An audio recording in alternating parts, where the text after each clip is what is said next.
Let's take you to Parliament now. The minority wants the Minister of Energy, Dr. Matthew Opoku-Prempeh, to be summoned before the House next week over the recent power crisis in the country. The Member of Parliament for Tamale North, Al-Hassan Suhini, and the MP for Tamale Central, Ibrahim Mutala Mohammed, made the appeal to the leadership of the House during the presentation of the business statement for the ensuing week. There's more in the following report. On Thursday, the minority members of parliament raised concerns about the recent power outages in parts of the country, demanding the summoning of the Minister for Energy, Dr. Matthew Opoku-Prempeh, to parliament next week to address the power fluctuations. Mr. Speaker, it is clearly a worrying situation. Many people and businesses are unable to plan their activities and their programs, and they are having to sometimes also find extra money to power their generators for their businesses. Many people do not know what is happening. We are told there are planned and unplanned maintenance programs, yet, like I said, there's also the conversation about load that is shared, sometimes between 300 megawatts and all. Mr. Speaker, it is important that the leadership of the House, especially the majority leader, makes it possible for the Energy Minister to brief the House next week on the power situation and why countrymen and women have had to deal with the power fluctuations, the on and off that we are told not to describe as doom so. Mr. Speaker, just 2 days today, there was a lady, a national service person, who was caught in the lift when we experienced doom so in this house. Trapped in the lift. She was traumatized when finally she got out of the lift. Are we able to quantify the psychological trauma that people go through as a result of this? So it is not only necessary, Mr. Speaker, it is essential that the Minister for Energy or the appropriate ministry respond to this House to explain to the people's representatives. I don't think they can gather 32 million Ghanaians to be explaining to them the circumstances that occasioned the doom we are experiencing today. The only people more convenient that the minister can explain to us so that we can explain to our constituents is this House. So that question has nothing to do with politics. Very well. The challenges we are facing as a country requires a briefing from the energy minister. Now, Speaker, I have a report from the supply room. 3 days ago, we shared 480 megawatts. Yesterday was 580. Likely today, we are sharing 600 megawatts. That's the whole of Ashanti region, Western and Central region. Mr. Speaker, it is important that the Minister of Energy brief this House and the country about the challenges we face. It's very, very important. Mr. Speaker, also the issue about the ECG power outages here. Mr. Speaker, this morning, when I was walking on one of the corridors, I even heard some of the parliamentary staff saying, we will never take the lifts again. Mr. Speaker, I'm telling you, I mean, if you are on the 12th floor, in the 9th floor, Mr. Speaker... Honorable Leader, not cutting short.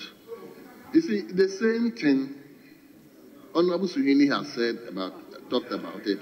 Honorable Mutala has talked about it. I mean, let's allow the leader to respond to. Mr. Speaker, it's the same thing we are repeating. Mr. Speaker, I'm just helping all of us to do it. Mr. Speaker, I'm not sure. Look, there are people in this country that are claustrophobic. There are people when even they are in the room and you tell them the door is locked, it can create a psychological problem. So, and Mr. Speaker, for me to tell you that the ECG boss was on TV yesterday boasting that what was Parliament doing? Parliament was doing their job. They were also there doing their job, putting off people's lives. And Mr. Speaker, I don't think that is right. Parliament does not generate IGF. Mr. Speaker, Parliament does not generate IGF. We don't have any extra money to pay ECG. If Parliament is unable to pay our electricity bill, it's simply because government haven't released money to Parliament. If we had our own money, we would have paid the ECG, the bill. So we take it very seriously for the ECG boss to be boasting that, yes, I turn the light off because I'm also just doing my job. I mean, Mr. Speaker, I think this is an affront to Parliament, and I wish that maybe you direct that he should retract that. I think the energy situation requires urgent answers from the minister. So I would want to urge him to file an urgent question. Let's follow up. No, you file an urgent question. We'll all follow up for you. We would all follow up for you so that you get the minister to be programmed to come and answer. If you file it today, Mr. Speaker should be available to admit it. If it's admitted and you follow up like what Honorable Ablakwa did, by Monday, they will transmit the question to the ministry. I will personally follow up for you so that Tuesday he comes to answer. Meanwhile, the House proceeded with its debate on the State of the Nation address delivered by President Akufo-Addo. Mr. Speaker, this man has damaged our country. No wonder today when they came here, they were not talking primary balance, because primary balance is dead. Primary balance is about your ability to raise revenue to pay all expenditures and then look at whether some will be left to pay your interest. How for you, you say you won't even pay, you can't pay. So we don't discuss primary balance. Debt to GDP, we have stopped discussing because we have killed the debt. The debt now is under surgical operation in IMF, OCC, and all over the place. And they are looking for ways and means to give people haircut abroad. Mr. Speaker, this economic wizard destroyed our country and saddled us with a cost of 62 billion that we need to fix this mess. No wonder he doesn't talk about economics again, but we will force him to discuss the economy. Mr. Speaker, the cost of fixing the mess of Baumia's economic management is that we are spending $3 billion from the IMF to fix this mess. So far, 1.2 billion of it has come. And the man who said that going to IMF is incompetent shamelessly collected it and he celebrated. It is true that we are facing unemployment issues in this country.